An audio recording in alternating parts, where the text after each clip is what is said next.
خود مریم رحمتی همکارم از مقر سازمان ملل در نیویورک با ماست. مریم، در جلسه امروز سازمان ملل چه گذشت؟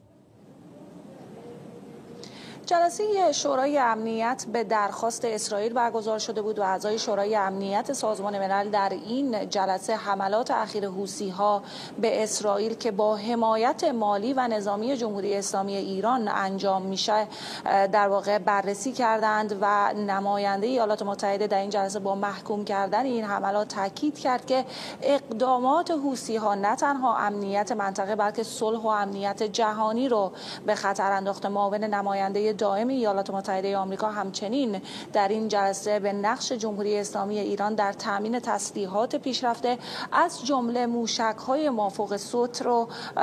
مورد بررسی قرار داد و گفت که جمهوری اسلامی ایران این موشک‌ها رو در اختیار حوثی‌ها قرار داده و این اقدام نقض آشکار قطعنامه‌های شورای امنیت سازمان ملل هست، چرا که این گروه تروریستی تحریم‌اند و این تحریم‌ها داره هر روز توسط جمهوری اسلامی ایران شکسته میشه. او همچنین از اعضای شورای امنیت خواست که سازوکارهای نظارتی سازمان ملل برای جلوگیری از قاچاق تسلیحات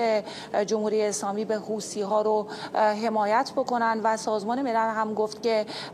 باید گزارشی تهیه بکنه که این تسلیحات پیشرفته چگونه در اختیار حوثی‌ها قرار میگیره. اونچه که در جلسه شورای امنیت گذشت این بود که جمهوری اسلامی ایران دوباره تمرکز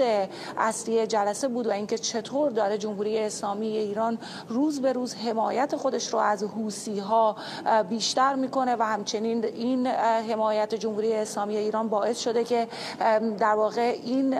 وضعیت میان اسرائیل و حوثی‌های یمن تشدید بشه. همچنین اشاره شد به وضعیت در دریای سرخ که چگونه حوثی‌های مورد حمایت جمهوری اسلامی دارن امنیت دریایی رو هم به خطر میندازن و همه جهان میتونه از این وضعیت متضرر بشه. همچنین نماینده اسرائیل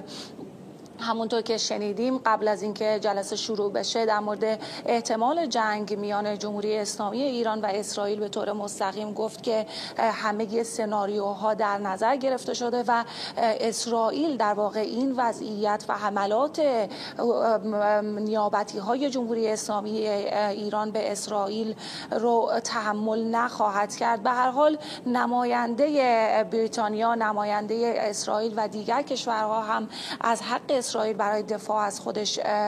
دفاع کردند و همچنین در مورد نقش جمهوری اسلامی ایران حرف زدند و نماینده بریتانیا گفت که